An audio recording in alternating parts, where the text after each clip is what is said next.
great number of people required to produce cotton in years past are now obsolete as far as this economy is concerned. And while the plantation manager or owner had a vested interest in the survival of the people he needed to grow his crop, this is no longer true. In many cases, our people are simply squatting on the land. So naturally, you know, if a white plantation owner doesn't need him for his economical gain, he's not going to spend any money on the house he's living in. This is plain facts. Living conditions are such that people will leave.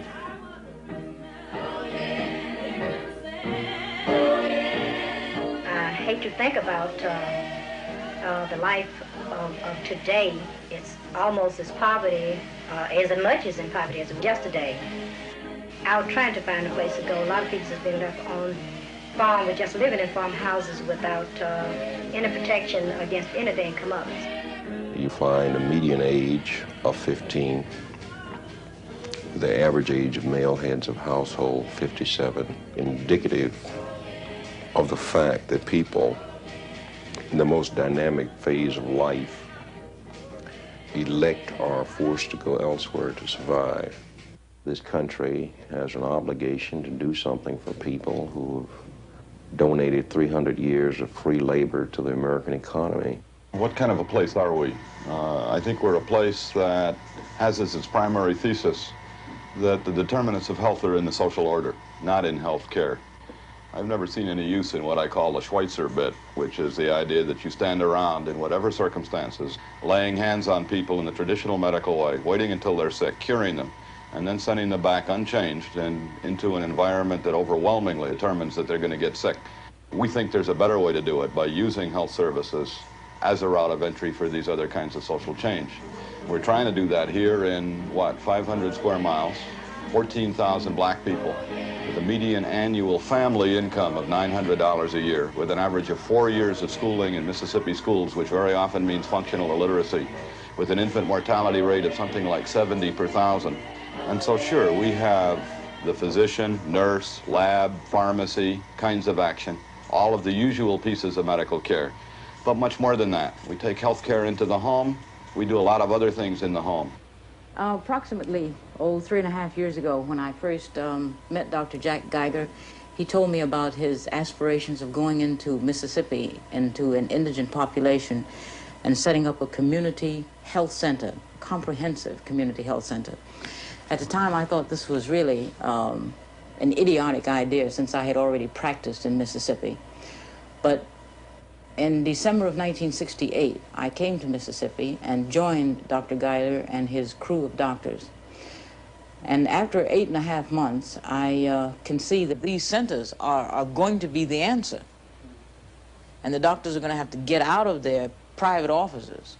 Medicine may be the way that we got in the door, but, you know, medicine is not #1 priority. There are other priorities, and those priorities are food, #1.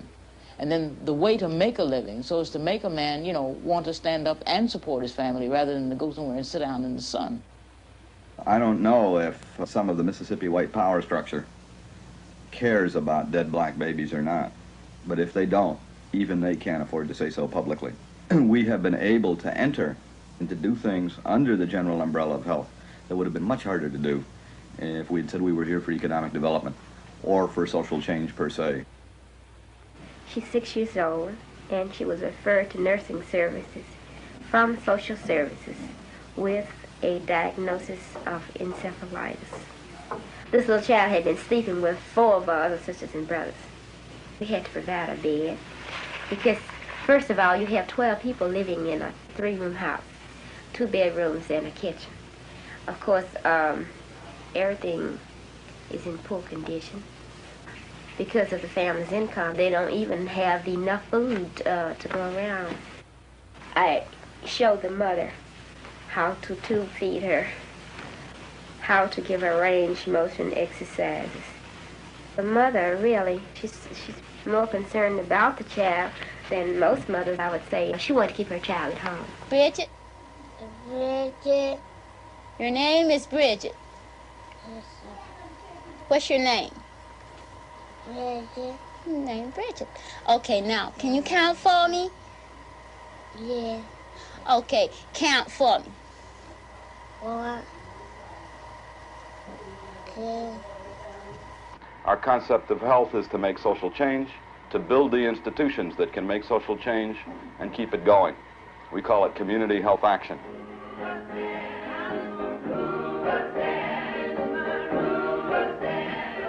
What we have developed is a health association with a very high degree of local autonomy.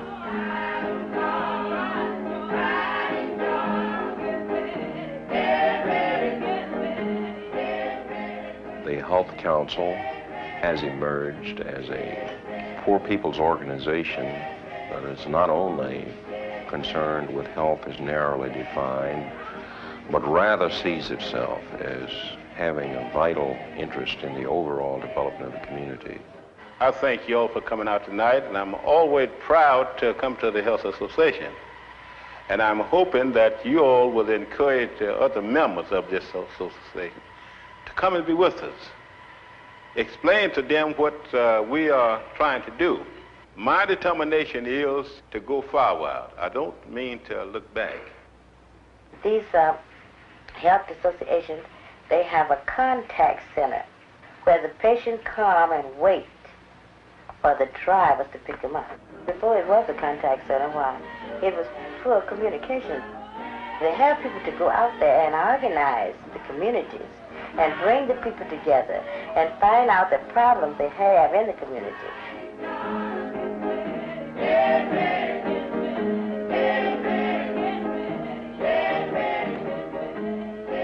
Probably our biggest single and most important component is environmental change. How do people live? And so we dig wells, and we build privies, and we provide safe water supplies, working together with the people who need them. We're doing a great deal of basic sanitation here, and this, we can't get sophisticated at all. And I would say it's probably similar to some undeveloped countries. We try to treat the environment as a physician is treating the individual. We can really begin to practice preventive medicine.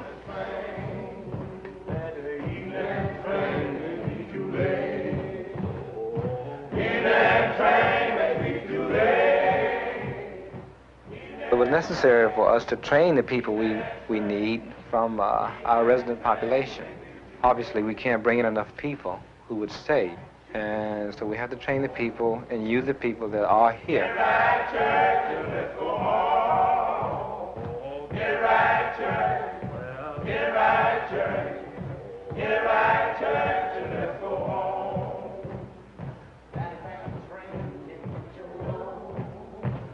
About 50% of the people that live in the area have no on-site water. They usually have to truck water in, or they may carry it 4 to 5 miles round trip. If there's sickness in the home, it makes the loss of water much more critical. We might haul that family water to cope with the medical crisis. We may drive a pump, but that still isn't going to be the final answer.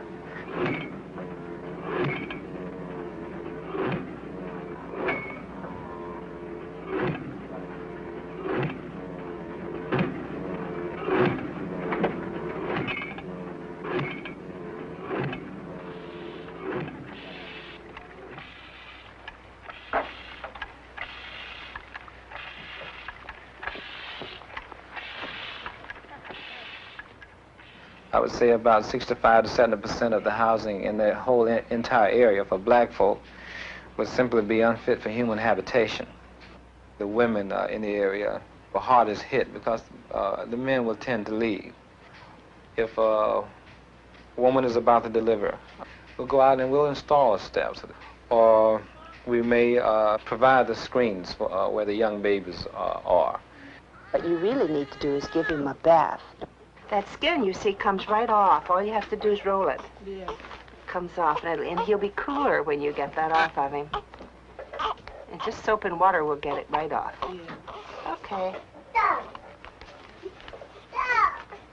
When you get bathing him, get in between his fingers. You know, that's where all the lint is collecting. Yeah. He has little balls of it in his hands, in between his fingers. I never thought before of the importance of having an entire program under one roof, if you will. How important it is to the people themselves, not to me, but to the people. You know, they not only are pregnant and going to have a baby in the family, they're starving, and they have very little to eat. They have nothing to wear. And so if you can't take care of those things, then the baby's not that important. They'll take care of that themselves. They've been doing it for years, you know. And it's our other facilities that has helped our mortality rate, because even though we get them and we have good doctors and they get good care, they also get well in their yard that has good water in it, and they get screens on their doors, and something's done about the flies and the rats and the roaches, all of the kind of things that makes them unhealthy to begin with. We found that the services we had to offer were not really aimed toward the most basic needs of the population, which was food, clothing, and shelter. And people began to ask us if we couldn't help them to get food.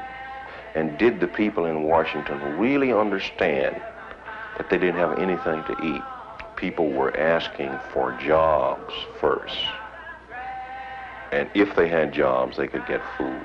They were not really asking for relief, but rather an opportunity to earn it if at all possible.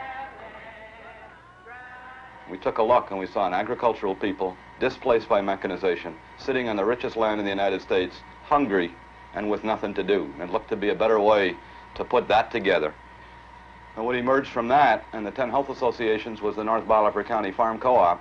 I think the first co-op in the United States of landless people, in which something like 1,000 families pool their labor and run a 500-acre irrigated triple crop farm, growing the vegetables, not cotton, that they need to eat. And they are getting very close now to building a cannery to produce food not only for their own needs, but to export. In short, to have an agricultural industry that provides jobs, income, technical skills, and the possibility of a reasonable life in this country.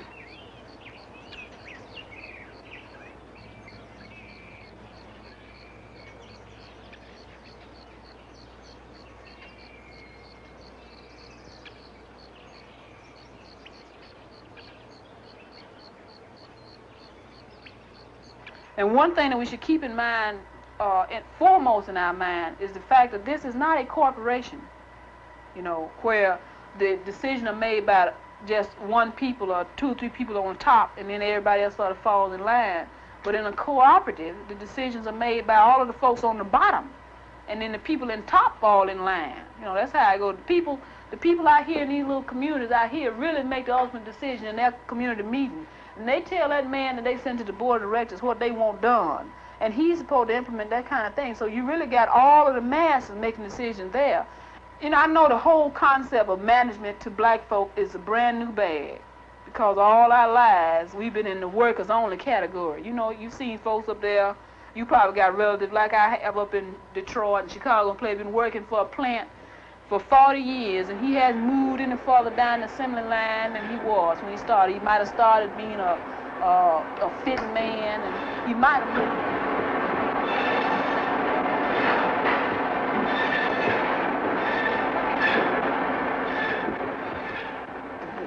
The pride of the people in being a part of the cooperative, a part of something that's all black and for black and black run is tremendous. The unique part of the co-op was that it's a federal program that puts emphasis on people, developing people. A better way to put it maybe is to say that we give people jobs where they just have to use the skills they've already learned. For instance, there's not that much difference between picking cotton and picking lima beans.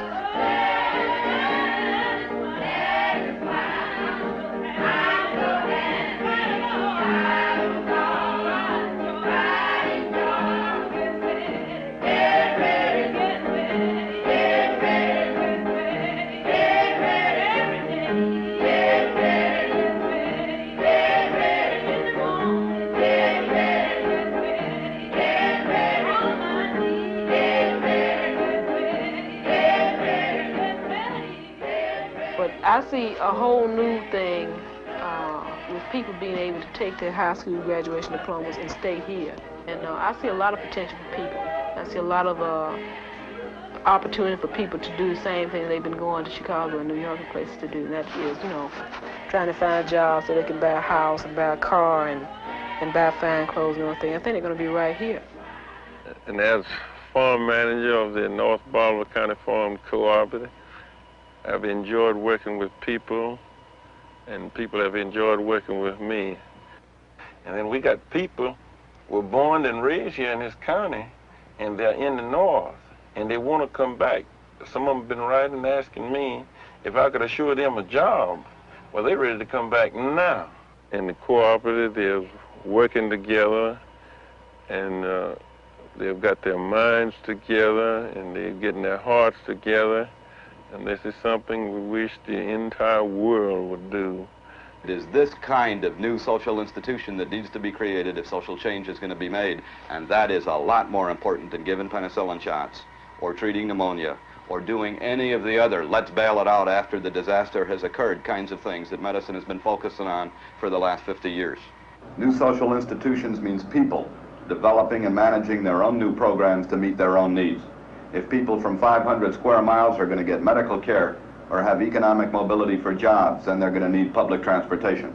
And so the Health Council now manages and operates an entire bus transportation system for patient transportation and economic mobility that operates throughout all of northern Bolivar County. New social programs mean supplemental food, a program operated by the Health Council. That means managed and operated by poor people themselves to provide better nutrition for mothers and children.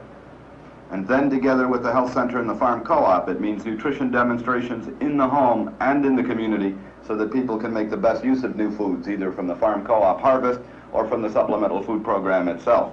There's no point in food if people don't know how to use it. When the farm co-op grows a new kind of high-protein corn, for example, it's the nutrition program that shows people how to make it into hominy. The Health Council also operates a legal and government agency assistance program, helping people to solve their own problems, to protect themselves from systematic exploitation on the base of race or poverty, and giving the poor, the black man, and the rural resident access to state and federal programs that are supposed to be for everyone, but which have never before effectively reached them. There is no health without a healthy place to live. And so one goal for these new social institutions is the development of cooperatively owned, rural, low-cost housing. The Health Center, the Health Council, and the Farm Co-op are working together on the blueprints for a decent basic house that can be built for only $3,000, opening the possibility of home ownership to the thousands of displaced rural blacks and whites now virtually adrift on the land. Community organizer John Hatch, Director of Community Health Action for the Health Center, sees the development of a low-cost house as an essential step in providing a viable rural alternative to migration from Mississippi to the urban ghetto. Most of all, new social institutions means investing in people themselves, developing the enormous human potential in black America that is now so often wasted by deprivation. It starts with children, so the Health Council is now launched on a preschool, pre-Head Start program of early childhood intervention in 10 Bolivar County communities. We plan to stop deprivation before it starts, instead of trying to play catch-up later on. It goes on with youth work and career guidance for teenagers, with men like sanitarian Andrew James, the Health Center Director, as both professional model and teacher.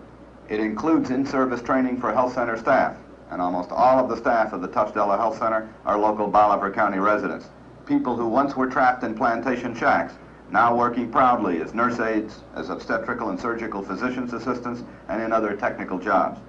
Through training at the Health Center, they increase their skills, learn new skills, and begin to move up the economic and professional ladder. Most important of all, it includes college and professional training, a college preparatory program at the Health Center with people like Dr. David Weeks, the clinical director, doubling as teachers.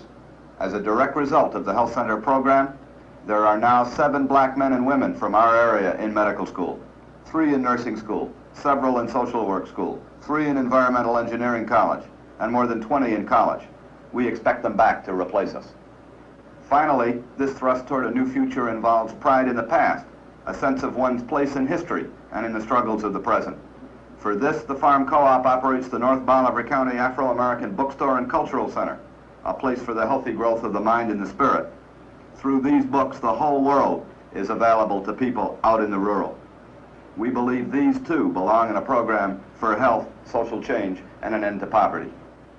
Our goal is to make change in the social order, which will see to it that people stay healthy, rather than merely to clean up the human debris of the kinds of social disasters that have gone on down here. So our task has been to organize people, to help them organize themselves, to encourage them to articulate their own needs, and then to give them the technical assistance to act to meet those needs.